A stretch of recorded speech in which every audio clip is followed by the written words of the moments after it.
इरफान भाई, सर ये कुछ समझ आई है ये आप जो कोई तब्दीलियां ला रहे हैं? जैसे हमने देखा कि फीफा में टीम्स की तादाद बढ़ाई ताकि मैचेस ज़्यादा हों, ताकि ये टूर्नामेंट लंबा हो सके, ताकि ज़्यादा से ज़्यादा पैसा आ सके। अब मीनवाइल क्रिकेट में भी इस तरह से आईसीसी ये अडॉप्ट करने की कोशिश कर रहा है और अब जो नया फॉर्मेट है उसमें पाकिस्तान और भारत के एक इजाफी मुकाबले का इम्कान है, यानी कि मजीद पैसों का। समझते हैं क्रिकेट की बेहतरी के लिए फैसला कर रहे हैं या फिर पैसे कमाने के लिए?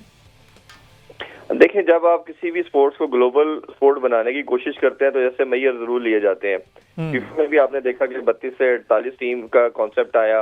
अब नेक्स्ट टाइम 64 की बात की जा रही है। तो ये तब जब ग्लोबल स्पोर्ट्स की आप डिस्कशन में आते हैं तो फिर ऐसी चीजें कई दफा जो बॉडी होती है वो सोचती है कि किए जाने चाहिए ताकि मैक्सिमम जितने भी कंट्रीज हैं वो उसमें अट्रैक्ट हो, उनको ल्योर किया जाए। जहां तक इनकी बात है क्रिकेट की, ओब्वियसली मेरे ख्याल में फीफा के बाद सेकंड लार्जेस्ट ये स्पोर्ट है जिसके अंदर आप देख रहे हैं कि इन टर्म्स ऑफ इन्वॉल्वमेंट आ रही है, लोग इसकी तरफ अट्रैक्ट हो रहे हैं। T20 के अंदर आपने देखा है कि ऑलरेडी 20 टीमें खेल चुकी हैं, तो ये से बुलाया जा रहा है। लेकिन क्रिकेट का मसला फुटबॉल से डिफरेंट है। फुटबॉल के अंदर कई दफा आपको ओब्वियसली डिफरेंस तो फील होता है कई दफा क्वालिटी का, बट क्रिकेट में बहुत ज्यादा डिफरेंस फील होता है क्योंकि क्रिकेट इतनी आसान या उस तरह की स्पोर्ट नहीं है जिस तरह की फुटबॉल है। ये एक बड़ी टेक्निकल गेम है, इसके लिए प्रॉपर स्किल सेट चाहिए होता है आपको खेलने के लिए। आप ये देखें ना कि अभी आपकी अगर टेस्ट प्लेइंग नेशन WTC 9 खेल रही है या इवन 12 टीमें टेस्ट प्लेइंग नेशन है, तो अगर कोई 3-4 रैंक की टीम जरा सी 9वें-10वें नंबर की टीम के साथ टेस्ट मैच खेलती है तो आपको जमीन आसमान का डिफरेंस नजर आता है कि बहुत ज्यादा आप करता है ये वन साइडेड अफेयर हो रहा है। तो क्रिकेट के अंदर कहीं ना कहीं ये आपने बैलेंस को भी कायम रखना है कि आपकी जो परफॉर्मेंस है वो व्यूअर्स को कहीं बिल्कुल ही साइड वे ना ले जाए कि यार ये इसमें तो अट्रैक्शन ही कोई नहीं मैच के अंदर, कोई इसका मजा ही नहीं आ रहा। तो फीफा में कहीं ना कहीं 3 गोल का डिफरेंस आता है, 2 का आता है, कुछ थोड़ा बहुत मुकाबला रहता है, इवेंचुअली अच्छी टीम जीत जाती है। पर क्रिकेट के अंदर जब बिल्कुल वन साइडेड अफेयर होता है तो जो फैंस होते हैं वो बिल्कुल इससे दूर हो जाते हैं स्पोर्ट से। तो ये आईसीसी ने इसमें जरूर रखना है कि उन टीमों को लेके आना है। क्वांटिटी बनाना एक तरफ ठीक सोच भी हो सकती है, लेकिन उससे भी ज्यादा इंपॉर्टेंट आपको क्वालिटी को मेंटेन भी रखना है। तो ये मेरा ख्याल है कि एक सबसे इंपॉर्टेंट पार्ट है जिसको सोच के फिर आपको ये मैयर लेना चाहिए। अच्छा, मैं सही सब आसान अल्फाज में, बहुत से क्रिकेट फैंस हैं जिनको ये चीज़ें समझ नहीं आ रही कि ये फॉर्मेट अगर तो अप्लाई होता है ये इस वर्ल्ड कप में, जो कि डेफिनेटली हो जाना है, ज़्यादा से ज़्यादा आए बॉल चाहिए। अच्छा, अब ये सुपर 6 मरहला पहले होता था, बड़े आसान था कि जिस तरह से टीमें चल के आ रही हैं, अब सुपर 7 एक मरहला है।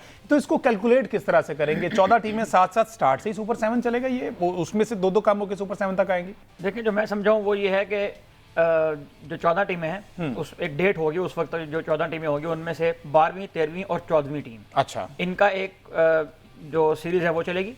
उस सीरीज में से एक टीम सेलेक्ट की जाएगी क्योंकि जो 3 टीमें अगर आप निकाल लेंगे 14 में से तो बाकी 11 बच जाएंगी।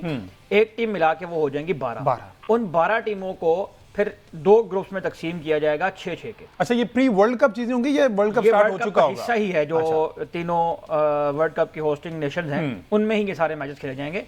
उसके बाद 6-6 के 2 ग्रुप्स बनेंगे। उन 2 ग्रुप्स के अंदर टॉप 3 टीम्स, अच्छा, और बेस्ट रैंक्ड 4th टीम, 3 उधर से 6 हो गई, और जो बेस्ट रैंक 4 टीम है वो मिला के 7। अच्छा, ये बेस्ट रैंक 4 तो ये टीम कौन सी होगी? 4th वाली, ये जो वो मरहला खेल गया ये होगी? अभी आपने अगर फीफा का वर्ल्ड कप देखा हो तो उसमें आपने देखा होगा कि जो राउंड ऑफ 32 की टीमें थी वो ऐसे डिसाइड होनी थी कि जो बेस्ट 12 थर्ड प्लेस टीम थी 12, उनमें से टॉप 8 को निकाला गया था। ठीक है। तो इसी तरह 2 ग्रुप्स होंगे 6-6 टीमों के, तो उसमें जो चौथे नंबर पर आने वाली बेस्ट टीम होगी वो भी शामिल रहेगी सुपर 7 के अंदर।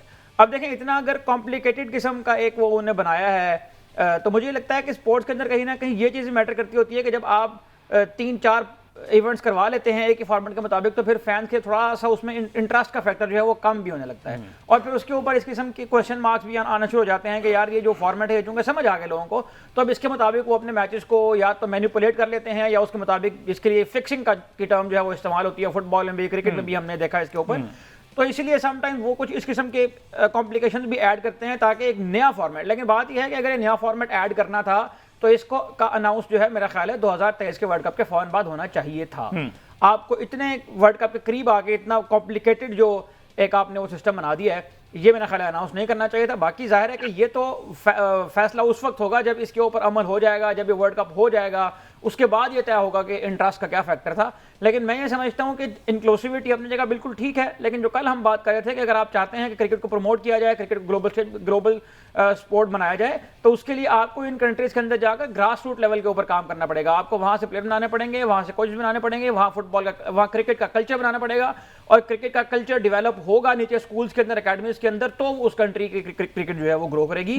तो मेरा ख्याल है कि अगर तो आईसीसी का ये प्लान है कि उसने क्रिकेट ग्रो करनी है, उसको ग्लोबल स्टेज पर लाना है, तो उसका तरीका ये है कि पहले ग्रास रूट के ऊपर काम करें, चीजों को डेवलप करके उसके बाद फिर इस तरह के मेगा इवेंट्स के अंदर जो है वो चीजों को ऐड किया जाए। अच्छा इरफान भी, अगर ये टीम्स ऐड होती हैं, लेट से ये वाला बीच में एक एस्पेक्ट आता है, तो उसमें आपकी नजर में ऐसी कौन सी टीम्स हैं? हमने T20 वर्ल्ड कप में भी देखा कि हमने उस तरह की टीम्स देखी जो पहले टूर्नामेंट में यूजुअली नजर नहीं आती, तो उनके अलावा और कौन सी टीम्स होंगी जिनको अब ऐड किया जाएगा? देखिए हमजा, ये तो ओबियसली ये तो एक राउंड खेलाया जाता है पहले, उसमें जो टीमें जीती हैं उसका आता है। युगांडा मुझे लगता है काफी टाइम से हम उनका नाम सुन रहे हैं, जैसे लास्ट टाइम इटली भी अब आ चुकी है। कुछ ऐसे कंट्री जरूर हमें फील होते हैं। मुझे जैसे अगर आप देखते हैं तो मुझे वैसे जितनी ये टीमें ऑलरेडी 20 खेली है, मुझे सबसे ज्यादा पोटेंशियल वैसे नेपाल में लगता है। नेपाल का जो पैशन है गेम के अंदर, क्रिकेट के अंदर, क्योंकि मैं हमेशा इस चीज को बड़ा स्ट्रांगली बिलीव करता हूँ, कभी भी आप एक्सपर्ट के ऊपर टीम नहीं बना सकते। जैसे आप देखते हैं कतर को देखें, ओमान को देखें, आप यूएई को देख लें, इतने इतने सालों से क्रिकेट खेल रही है, क्योंकि ये दूसरे कनाडा देख लें, वो आपकी टीमें उस तरह फ्लरिश नहीं कर पाई क्योंकि वो एक्सपर्ट के ऊपर बेस कर रही है। जो आपके अपने लोकल जब किसी स्पोर्ट्स को खेलते हैं तो आपको नजर आता है कि यार ये उसमें पोटेंशियल निकल रहा है। तो नेपाल एक साइड ऐसी नजर आ रही है जो मुझे लगता है बड़ी अच्छी, ऑलरेडी वो खेल चुकी है। फिर युगांडा का नाम बार बार लिया जाता है कि अगर लेट्स सपोज ये किसी तरह वो क्वालिफिकेशन के बड़े करीब तर होते हैं। तो ये 2-3 टीमें हैं, आई एम श्योर और भी ऐसे नाम हमें सुनने को मिलते हैं। यूरोप के अंदर भी अब ये टेंडेंसी क्रिकेट की काफी आ रही है कि टीमें अब क्रिकेट भी खेलती हैं। नॉर्मली तो सिर्फ ये जो ग्रेट ब्रिटेन वाली साइड या स्कॉटलैंड, इंग्लैंड या इधर आयरलैंड वाली साइड पे नजर आता था, अब इस साइड पे दूसरे कंट्रीज की तरफ, ये की तरफ स्पेन की बात कर लें, या इधर टेंडेंसी आपको थोड़ी ज्यादा दिखना शुरू हो गई है। पुर्तगाल वाली साइड पे भी क्रिकेट खेली जाती। बट मुझे लगता है कि ये एक जब ग्लोबल स्पोर्ट बनाने के लिए आपको पहले एक पूरा रोड मैप लेना पड़ेगा, एक पाथ बनाना पड़ेगा आईसीसी को। उधर निचले लेवल में स्कूल में आपको ये कहीं ना कहीं कल्चर के अंदर ये इंकलकेट करना पड़ेगा। देखिए फुटबॉल, क्यों मैं इसको बार बार बात कर रहा हूँ, फुटबॉल जो है, हॉकी जो है, फुटबॉल के लिए तो मेयर आपको एक फुटबॉल चाहिए और आप किसी भी गली मोहल्ले में कहीं भी खड़े होकर घर के अंदर भी खेलना स्टार्ट कर सकते हैं, इसलिए वो आसान है खेलना।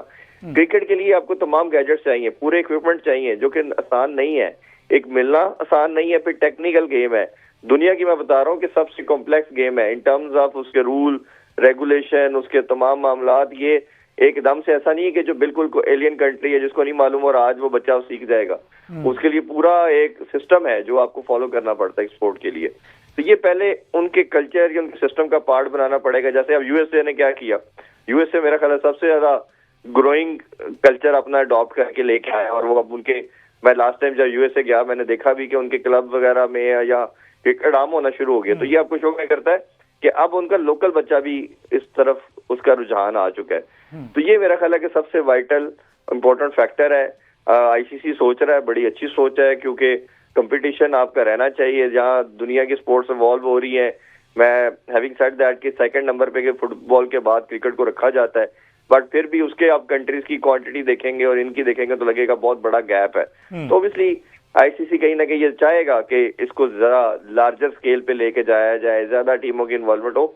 और अगर आप कभी क्रिकेट इन्फो पे या किसी भी आप वेबसाइट को जब आप देखते हैं तो आप ऐसे ऐसे नाम देखते हैं, आप कहते हैं हाँ ये भी क्रिकेट खेल रहा है, मतलब lot is happening right now. अब कंटिन्यूसली आपको पूरा साल फिक्सचर के अंदर हर दुनिया के डिफरेंट कंट्रीज के आपको वो मैचेस नजर आ रहे हैं। इसका मतलब है कि वो अपने बैकएंड पे काम कर रहे हैं। मेरा एक ही उसमें पॉइंट ऐड करने का है कि आपको इसका जो कल्चर डेवलप करना है ना, वो निचले लेवल से करना है, क्योंकि 15-20 साल के बाद बच्चा क्रिकेटर नहीं बन सकता। जिसने बनना है वो अंडर 10 ही बन सकता है, कोई भी स्पोर्ट्स में जाना हो।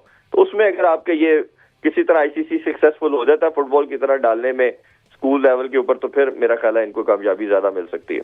बिल्कुल ठीक है अहमद सईद साहब। वैसे अगर ये प्री सारा कुछ चल रहा है, टॉप जो 12 टीमें हैं वो जो टॉप के हैं, टॉप 10 लेट से ले लें, जिसमें पता कि क्वालिटी क्रिकेट हो रही है, वो तो ऑलरेडी क्वालिफाई कर चुके हैं और वो रेस्ट कर रहे हैं, देख रहे हैं कि इनमें से कौन ऊपर आता है। तो फिर जो निचले लेवल पे जिसे आप क्वालिफाइंग राउंड लेट से कह लें, उनको तो क्वालिटी क्रिकेट ना मिली, वो तो आपस में फिर वहीं से खेल के जो जीता वो आगे, जो हारा वो बाहर, तो वो क्वालिटी क्रिकेट तो वहाँ पे नहीं पहुँच पाएगी फिर।